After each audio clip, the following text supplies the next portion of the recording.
ایران پر امریکہ اور اسرائیل کی جنگ سے پوری دنیا کی معیشت متاثر ہوئی ہے۔ اگر یہ جنگ چند ہفتے مزید طول پکڑ گئی تو اس کے دنیا کی معیشت اور پاکستان کی معیشت پر خاصے سنگین اثرات مرتب ہوں گے۔ امریکی صدر ٹرمپ کا کہنا ہے کہ ایران سے جنگ 1 ماہ تک جاری رہ سکتی ہے۔ ایران نے بھی فوری طور پر امریکہ سے مذاکرات شروع کرنے سے انکار کر دیا ہے۔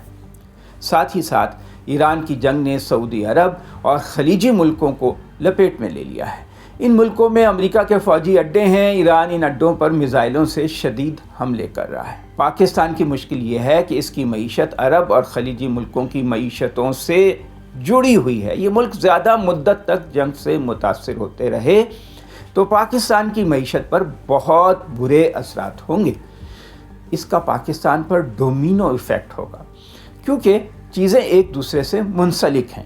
ایران کی جنگ پاکستان کی معیشت پر کیسے اثر انداز ہوگی، اس کا جائزہ لینے سے پہلے ہم یہ دیکھتے ہیں کہ اس وقت پاکستان کی معیشت کے اہم اشاریے انڈیکیٹرز کیا ہیں۔ ورلڈ بینک اور IMF کا تخمینہ ہے کہ پاکستان کی معاشی نمو رواں مالی سال میں بھی گزشتہ برسوں کی طرح سست رہے گی۔ یہ شرح 3 یا 3.25% تک ہوگی۔ تازہ ترین اعداد و شمار یہ ہیں کہ اس وقت پاکستانی حکومت کو ٹیکسوں کے ہدف حاصل کرنے میں ناکامی کا سامنا ہے۔ FBR کو موجودہ مالی سال میں ٹیکسوں کے مقررہ ہدف کے مقابلے میں تقریباً 500 ارب روپے کم ٹیکس وصول ہوا ہے، یعنی بجٹ کا خسارہ بڑھ گیا ہے اور حکومت زیادہ قرضے لے کر کام چلا رہی ہے۔ پلاننگ کمیشن نے کچھ روز پہلے بتایا کہ ملک میں غربت کی شرح بڑھ گئی ہے۔ پاکستان کی تقریباً 28.8% آبادی تو غربت سے بھی نیچے زندگی گزار رہی ہے۔ ایپسوس ایک سروے کرنے کی تنظیم ہے، اس نے حال ہی میں سروے کیا تو پتہ چلا کہ صرف 23% پاکستانی سمجھتے ہیں کہ ہماری معیشت مضبوط ہے، جبکہ 60% کی رائے میں ملک کی معیشت کمزور ہے۔ 84% پاکستانی ملک میں سرمایہ کاری کرنے سے ڈرتے ہیں۔ ایسے مشکل حالات میں پاکستان کو ایران کی جنگ کے منفی اثرات کا بھی سامنا ہے۔ ایران پر حملے کے بعد دنیا میں پیٹرولیم مصنوعات کی قیمتیں بڑھتی جا رہی ہیں۔ لڑائی کے پہلے 3 دن میں ہی خام تیل کی قیمت میں 16% اضافہ ہو گیا۔ جنگ شروع ہونے سے پہلے عالمی منڈی میں خام تیل کی قیمت $60 فی بیرل تھی، جو بڑھ کر $80 فی بیرل ہو گئی۔ خدشہ ہے کہ یہ جلد $100 فی بیرل ہو جائے گی۔ اگر حالات اسی طرح رہے تو اس سے بھی زیادہ۔ پاکستان اپنی ضرورت کا 20% تیل خود پیدا کرتا ہے، جبکہ 80% تیل عرب ملکوں سے خریدتا ہے۔ پاکستان کی معیشت پہلے ہی زر مبادلہ کے بحران کا شکار ہے۔ اگر تیل کی درآمد کا بل بڑھ گیا تو اس کے 2 برے نتیجے نکلیں گے۔ ایک تو ملک میں پیٹرول، ڈیزل اور مٹی کے تیل کی قیمتیں بڑھ جائیں گی، اس سے مہنگائی بڑھ جائے گی۔ چند روز پہلے ہی حکومت نے پیٹرول کی قیمت 8 روپے لیٹر بڑھا دی۔ فیول مہنگا ہونے سے ٹرانسپورٹ مہنگی ہوگی اور اس سے ہر چیز کی قیمت بڑھ جائے گی۔ دوسرا نتیجہ یہ نکلے گا کہ ملک میں پیٹرول وغیرہ کی قلت بھی پیدا ہو سکتی ہے، کیونکہ پاکستان کی پیٹرول وغیرہ ذخیرہ کرنے کی صلاحیت بہت کم ہے۔ پاکستان کے پاس زیادہ سے زیادہ 1 ماہ کا پیٹرول اور ڈیزل اسٹور ہوتا ہے۔ ماہرین نے کئی بار یہ تجویز دی کہ پاکستان کے پاس تیل ذخیرہ کرنے کی استعداد کم سے کم 2 ماہ تک کی ہونی چاہیے، لیکن اس تجویز پر عمل نہیں ہوا۔ حکومتوں کی ترجیحات کچھ اور ہیں۔ ایران نے آبنائے ہرمز کو بند کر دیا ہے۔ یہاں سے نارمل حالات میں دنیا کو سپلائی ہونے والے تیل کا 20% حصہ گزرتا ہے۔ اسی راستے سے عرب ملکوں کے بحری جہاز تیل لے کر گزرتے ہیں۔ دوسری جانب ایران کے اتحادی یمن کے حوثیوں نے بھی ریڈ سی میں باب مندب کو مکمل یا جزوی طور پر بند کر دیا ہے۔ یہاں سے سعودی عرب وغیرہ کا تیل گزرتا ہے اور دیگر اشیاء کی بین الاقوامی تجارت ہوتی ہے۔ پاکستان اپنی گیس کی ضروریات کے لیے قطر سے LNG بھی خریدتا ہے۔ اس کے بحری جہاز بھی انہی سمندری راستوں سے گزرتے ہیں۔ قطر میں امریکی اڈوں پر ایران نے حملے کیے۔ اس کے بعد قطر نے LNG کی پیداوار اور ترسیل معطل کر دی۔ نتیجہ یہ نکلا کہ یورپی مارکیٹ میں قدرتی گیس کی قیمت یکدم تقریباً 40 سے 50% بڑھ گئی۔ اگر بحری ناکہ بندی طویل عرصے تک جاری رہی تو پاکستان میں گیس کا بحران بھی پیدا ہو سکتا ہے۔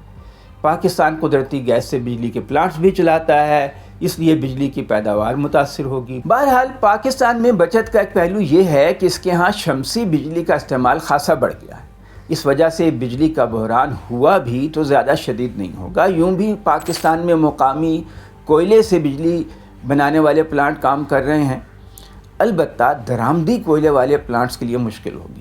پاکستان کو افغانستان سے نسبتاً اچھا سستا کوئلہ مل سکتا ہے اور یہ زیادہ جلدی پاکستان پہنچ جاتا ہے، لیکن افغانستان سے تعلقات بھی خراب ہیں اور تجارت بالکل بند ہے۔ زیادہ گھمبیر معاملہ یہ ہے کہ ایران کی جنگ سے پوری دنیا کی معیشت متاثر ہو رہی ہے۔ سرمایہ کار ڈر گئے ہیں۔ پاکستان کے دو اطراف میں جنگ ہو رہی ہے، افغانستان کے بارڈر پر اور دوسری جانب ایران میں۔ سرمایہ کار پاکستان کی سٹاک مارکیٹ چھوڑ کر بھاگ رہے ہیں۔ فروری کے مہینے سے پاکستان سٹاک مارکیٹ میں زبردست مندی ہو گئی ہے۔ بیرونی سرمایہ کاروں نے خطیر رقم مارکیٹ سے نکال لی ہے۔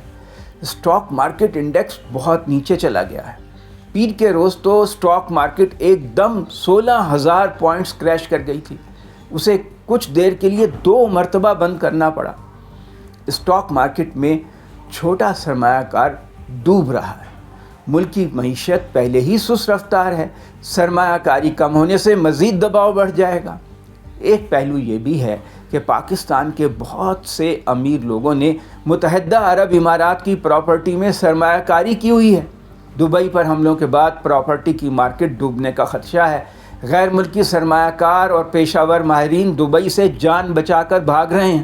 یورپ اور امریکہ والے امارات کے ایئرپورٹ تو بند ہیں، اس لیے وہ بھاری رقوم دے کر زمینی راستے سے سعودی عرب جا رہے ہیں اور وہاں ریاض ایئرپورٹ سے اپنے اپنے ملکوں کو روانہ ہو رہے ہیں۔ جنگ بندی کے بعد بھی سرمایہ کاروں کا دبئی پر اعتماد بحال ہونا خاصا مشکل ہوگا۔ سرمایہ کاروں کا اعتماد ایک دفعہ ٹوٹ جائے تو بحال ہونے میں بہت وقت لگتا ہے۔ پاکستانی سرمایہ کاروں کا پیسہ دبئی کی ریئل اسٹیٹ میں ڈوبنے کا خدشہ ہے۔ تاہم پاکستان کو ایک فائدہ یہ ہو سکتا ہے کہ اب پاکستان کے امیر لوگ ملک سے پیسہ دبئی منتقل کرنے کی بجائے اسے اپنے ملک کے اندر ہی لگائیں۔ تاہم اس عمل کے ثمرات فوری طور پر سامنے نہیں آئیں گے۔ اس وقت تشویش کی بات یہ ہے کہ پاکستان کے لاکھوں محنت کش اور ہنرمند افراد متحدہ عرب امارات، قطر، بحرین اور سعودی عرب وغیرہ میں کام کرتے ہیں۔ پاکستان میں لاکھوں گھرانوں کی آمدن کا انحصار ان کی بھیجی ہوئی رقوم پر ہے۔